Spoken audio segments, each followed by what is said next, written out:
Good morning. मैं doctor सरिता Kumawat, home science की associate professor, आपको टेक्सटाइल्स एंड लॉन्ड्री यानी वस्त्र विज्ञान एवं धुलाई कला विषय पढ़ा रही हूँ। और टेक्सटाइल और लॉन्ड्री के सिलेबस के अनुसार हमारे 3 चैप्टर कंप्लीट हो गए हैं और 4th चैप्टर बुनाई यानी वीव्स के बारे में हम यहाँ पढ़ रहे हैं। और वीव्स में कई सारी वीविंग है और कई प्रकार की बुनाइयाँ हैं, जिसमें आज हम नमदे के बारे में पढ़ेंगे, फेल्टिंग, गूंथना यानी ब्रेडिंग के बारे में पढ़ेंगे और बुनना यानी निटिंग के बारे में पढ़ेंगे। और इस चैप्टर में एक वीविंग के बारे में भी है, वो भी उसको भी वीविंग को भी बुनाई कहते हैं और निटिंग को भी बुनना कहते हैं। तो ये 3 पार्ट आज पढ़ेंगे और उसके बाद में इसी चैप्टर का एक और पार्ट है बुनाई यानी कि वीविंग और टाइप्स ऑफ वीविंग, वो हम नेक्स्ट टर्न पे पढ़ेंगे। तो आज का जो 4th चैप्टर है वो है वीव्स यानी बुनाई। और बुनाई में हम पहली प्रकार की जो बुनाई है जिसे वस्त्र बनाए जाते हैं, वस्त्र या घर में काम में आने वाली जो भी चीज़ है वो बनाए जाते हैं, मतलब तंतुओं से जो चीज़ बन रही है वो हम बुनाई के अंतर्गत रखते हैं। तो पहला है फेल्टिंग यानी नमदा। नमदे जो बनाए जाते हैं वो अधिकतर ऊनी तंतुओं से बनाए जाते हैं। और आप ये कह लें कि अगर मान लो कोई दूसरा तंतु भी उसमें ऐड हो रहा है तो भी 80% मतलब 80% तंतु सिर्फ ऊन के ही होते हैं, क्योंकि ऊनी तंतुओं को जोड़कर ही नमदा बनाया जाता है। और चूंकि ऊनी तंतुओं में प्रत्यास्थता बहुत अच्छी होती है, प्रतिस्कंदता बहुत अच्छी होती है, मतलब एक तो लचीलापन बहुत अच्छा होता है और एक उसका खिंचाव अच्छा होता है, इसलिए जब उसको खोलते हैं तो वो कुंडली नुमा बन जाते हैं। और चूंकि वो कुंडली नुमा है तो इसलिए वो नमदा बहुत ही मजबूत बनाते हैं। लेकिन जब नमदा बनाते हैं तो उसके लिए जो छोटे छोटे करीब 1 से 1.5 इंच तक के ऊनी रेशे होते हैं वो बहुत उपयुक्त होते हैं नमदे बनाने के लिए। उनको एक उपयुक्त, एक फिक्स पर्याप्त टेम्परेचर होना चाहिए, उसके लिए एक प्रेशर होना चाहिए, मतलब ताप, दबाव और सांद्रता और थोड़ा सा मॉइस्चर, और उसमें हम इसको थोड़े रखते हैं निश्चित ताप पर, दाब पर और मॉइस्चर पर। हम जो छोटे वाले रेशे होते हैं उनकी कार्डिंग करके, मतलब उनको अलग करके उनकी कार्डिंग यानी धुनाई करके और उनको एक निश्चित ताप, दाब और मॉइस्चर पर हम उसको रख देते हैं। और थोड़े टाइम रखने के बाद में, चूंकि वो कठोरता लाता है, नमदा थोड़ा कठोर होना चाहिए, इसलिए क्योंकि नमदे वाली जो कपड़े हैं वो पहनने के कपड़े तो है नहीं, वो तो कालीन या जूता टोपी जो भी बनते हैं, तो इसलिए कठोरता के हिसाब से हम जो छोटे वाले इसके फाइबर्स हैं उनको इकट्ठा करते हैं, उनकी धुनाई यानी कार्डिंग करते हैं और एक निश्चित ताप, दाब और नमी पर उसको रख देते हैं। रखने के बाद में एक लकड़ी का जो हथौड़ा होता है उससे कुटाई होती है और वो करीब 10 से 12 घंटे तक उस पर कुटाई होती है। और वो उसके ऊपर भी डिपेंड करता है कि आपको नमदा कितना बड़ा, कितना ऊंचा, कितना छोटा, कितना और पतला चाहिए, और पतला चाहिए तो और ज़्यादा उस पर कुटाई होती है। तो 10 से 12 घंटे तो उस पर कुटाई होती है, लेकिन नमदे की मोटाई पर ये निर्भर करता है। और वैसे नमदे की मोटाई 1 से 3 इंच तक हम रखते हैं और उस पर थोड़ी बहुत फिनिशेस भी देनी पड़ती है। मान लो कीड़े नहीं खाएं, लंबे समय तक रहे, कटे नहीं, तो कई सारी उसमें फिनिशेस भी देनी पड़ती है। और जब नमदा बन जाता है तो नमदा बहुत ही कोमल, लचीला, मोटा और स्पेशली गर्म होता है। गर्म क्यों होता है? क्योंकि ऊनी तंतुओं से वो बना होता है।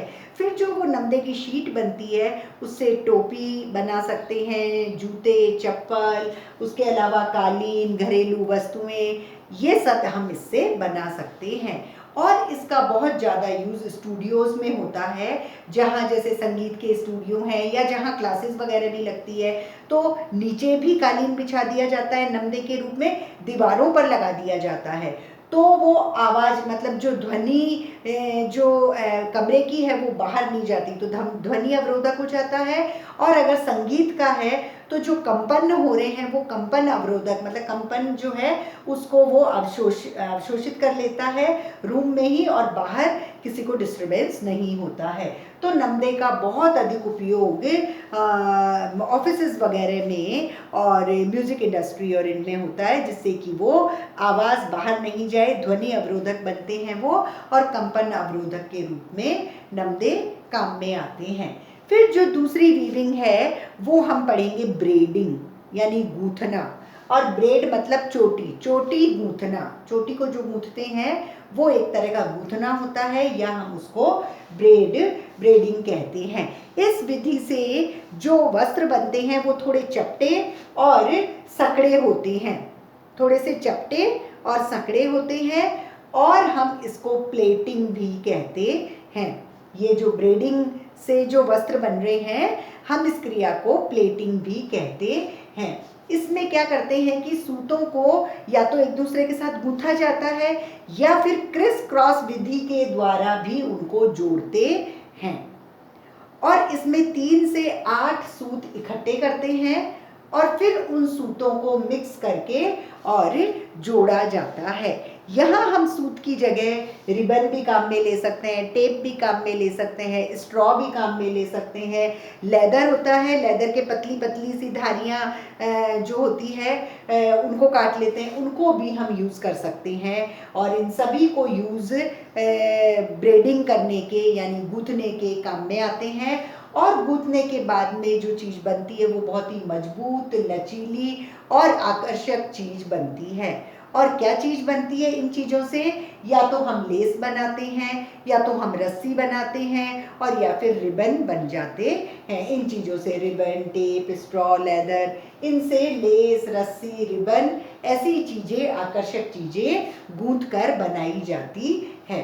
और वैसे जो ब्रेडिंग होती है चोटी, वो एक चपटी और नलीदार होती है, चपटी भी होती है और नलीदार होती है। लेकिन ये इसको जब बनाते हैं तो कुछ इस तरह से बनाते हैं कि वो सख्त रहे, थोड़ी सी लचीली रहे, मतलब खिंचे भी और खींचे जाने वाली, सख्त रहे, लचीली रहे और खींचे जाने वाली उसमें प्रकृति रहे।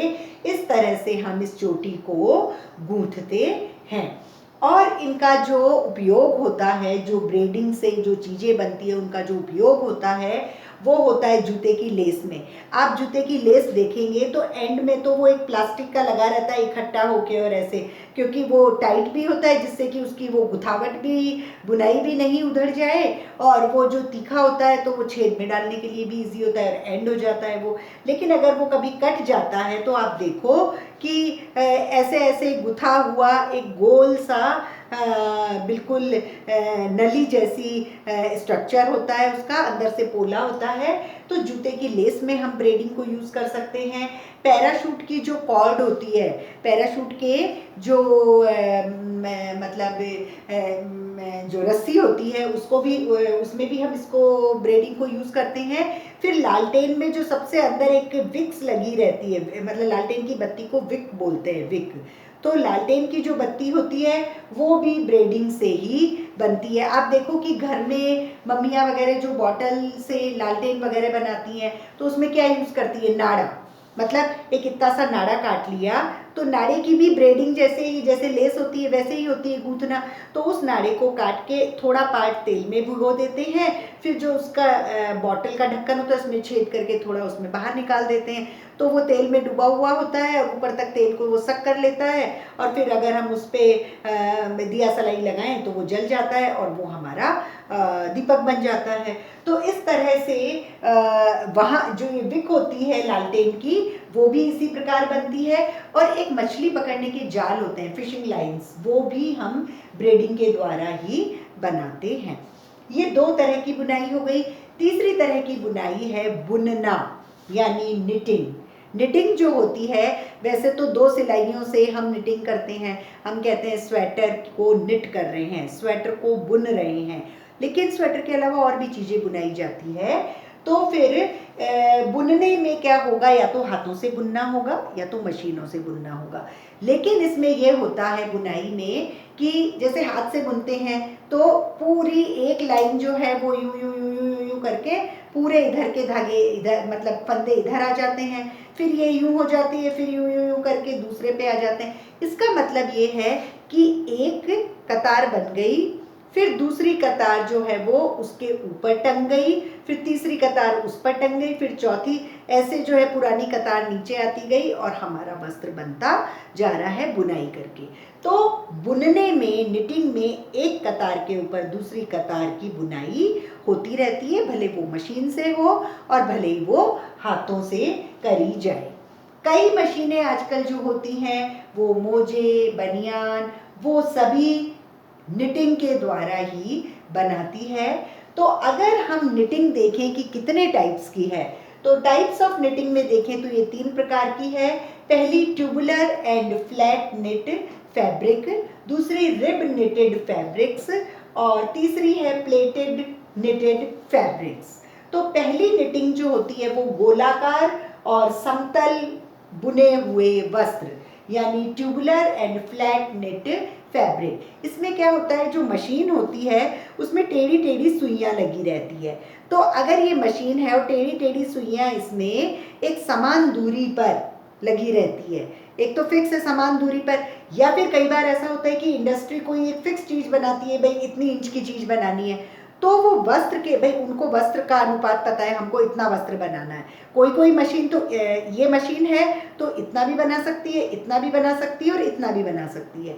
लेकिन कहीं कहीं इंडस्ट्री में एक ही चीज़ बन रही है, वो खूब बिक रही है मान लो, तो वो लोग उस मशीन को उस फंदे के अनुसार, जो हमारा वस्त्र है उसके अनुसार भी कर सकते हैं। तो अगर मशीन में टेढ़ी टेढ़ी सुइयां समतल उस पर एक ही लाइन पे लगी हुई है और इस तरह से वस्त्र बनता जा रहा है, तो वो जो वस्त्र बनेगा वो इकहरी चौड़ाई का वस्त्र बनता है। सीधी कतार की सुई, सीधी कतार पे सुई है तो इकहरी चौड़ाई का वस्त्र।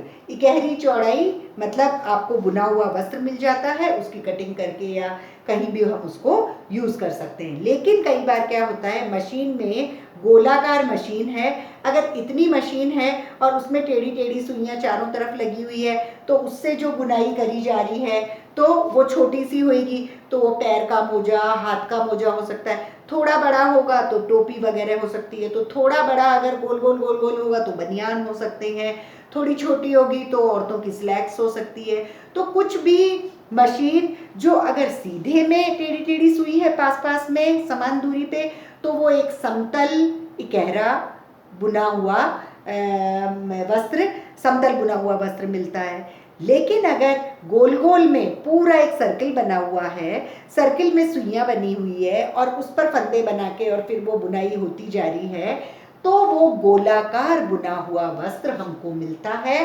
तो जो सुई वृत्ताकार होती है वो मोजे बनाती है, या फिर गोलाकार वस्त्र कोई बनियान है, टी शर्ट है, कुछ भी चीज़ बनाती है।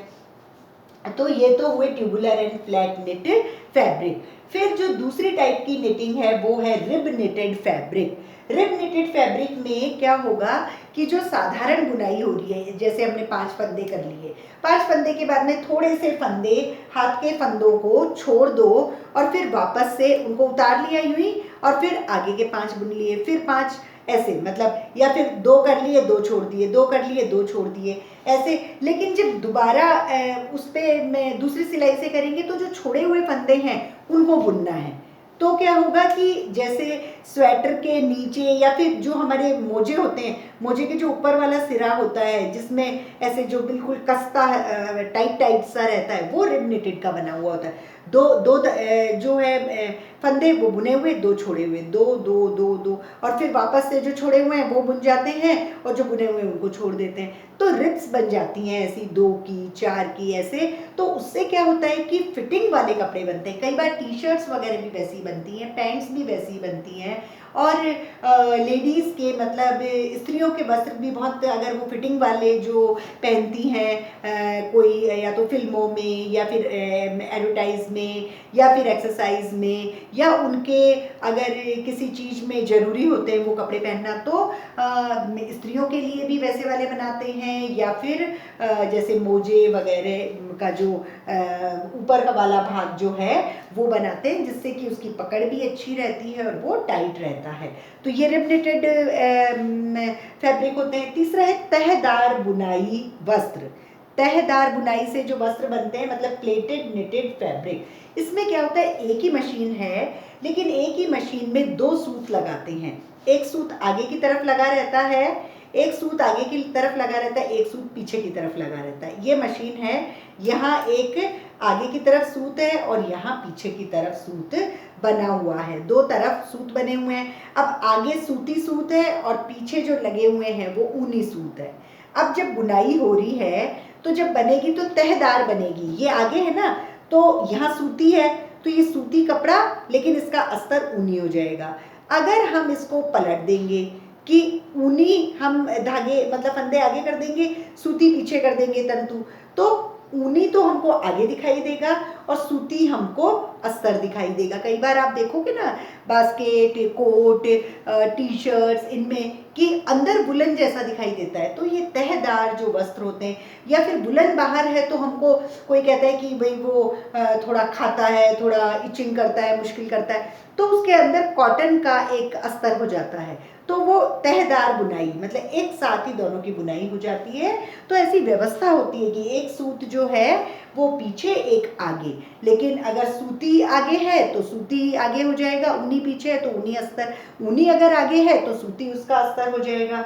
तो इस तरह से ये व्यवस्था जो है वो तहदार बुनाई में होती है। लेकिन इसमें एक चीज़ होती है, एक दोष है कि अगर एक भी इसका फंदा छूट गया या कट गया या टूट गया तो फिर सारी बुनाई जो है वो उधड़ जाती है। वो इसमें बहुत एक मुश्किल वाली बात होती है। तो इस तरह से जो आज अभी हमने बुनाई पढ़ा, मतलब वीविंग, वैसे वीविंग वाला जो चैप्टर है उसमें 4 तरह की वीविंग है। या तो हम नमदा बनाना मतलब फेल्टिंग, या गूंथना ब्रेडिंग, या फिर निटिंग यानी बुनना, और बुनाई यानी वीविंग। तो 3 चीज़ें हमने आज कवर करी है। जैसे नमदा बनाना, तो नमदा ऊनी तंतुओं का बना हुआ होता है। जो छोटे छोटे ऊनी तंतु होते हैं उनको इकट्ठा किया जाता है और उनकी जो है वो कार्डिंग धुनाई करके और एक निश्चित ताप, दाब और मॉइस्चर पे दबा देते हैं। फिर उसकी हथौड़े से कुटाई कर देते हैं और वो एक शीट बन जाती है और फिर उसको काट काट के यूज़ करते हैं कई जगह, टोपी, चप्पल, कालीन या स्टूडियो, इनमें। फिर गूंथना वाली जो विधि होती है उसमें कुछ सकड़े और चपटे वस्त्र बनते हैं, या तो गूंथने की विधि से या क्रिस क्रॉस विधि से। तो इसमें जूते की लेस, पैराशूट की कॉर्ड, और जैसे वो इलेक्ट्रिक कॉर्ड होती है ना, हमारे जो प्रेस की जो कॉर्ड होती है उसके ऊपर भी एक कवर होता है, आप उसमें भी देखो यूं यूं यूं यूं ऐसे गुथा हुआ सा होता है। तो उन सबको कवर करने के लिए ब्रेडिंग यानी गूंथने की विधि होती है। और इसमें कोई जरूरी नहीं है तंतु ही काम में आए, हम इसमें रिबन, टेप, स्ट्रॉ, लेदर, किसी भी चीज़ को यूज़ कर सकते हैं और मछली पकड़ने का जाल, लालटेन की विक और इनको बना सकते हैं। फिर तीसरा है निटिंग। निटिंग में एक कतार की बुनाई हो जाती है, फिर दूसरी कतार, तीसरी कतार, ऐसे करके बुनते बुनते पूरा कपड़ा बनता है। और 3 तरह से बनता है। एक तो अगर मान लो गोलाकार और समतल बुनाई में कि अगर मशीन में सीधी सुइयाँ मतलब टेढ़ी सुइयाँ एक समतल उस पर बनी हुई है तो समतल कपड़ा आएगा, अगर गोलाकार में है तो गोल कपड़ा मोजे जैसा आएगा। और रिब निटेड में जैसे मोजे के ऊपर वाला जो पार्ट है वो रिब निटेड का होता है, मतलब 2 फंदे बुन लिए, 2 को छोड़ दिया, उतार लिया, फिर 2 को, फिर 2 उतार लिए, फिर 2 को बुना। लेकिन जब दोबारा बनाएंगे तो जिनको उतारा है उनको बुनना है और जिनको बुना हुआ था उनको वापस उतार लेना है, तो वो निटिंग हो जाती है, टाइट पकड़ हो जाती है उससे। फिर तहदार बुनाई में क्या है, एक आगे लगे हुए हैं सुइयाँ एक पीछे, आगे सूती है मान लो, पीछे ऊनी है, तो एक साथ 2 तह बनी है, तो सूती कपड़े में अस्तर ऊनी का। अगर उलट देंगे तो ऊनी कपड़े का हम आगे दिखा देंगे, सूती उसका अस्तर हो जाएगा। तो इस तरह से ये बुनाई के बारे में था। और नेक्स्ट टर्न पे इसी चैप्टर का एक और लास्ट पार्ट है, वीविंग, बुनाई, उसके बारे में पढ़ेंगे।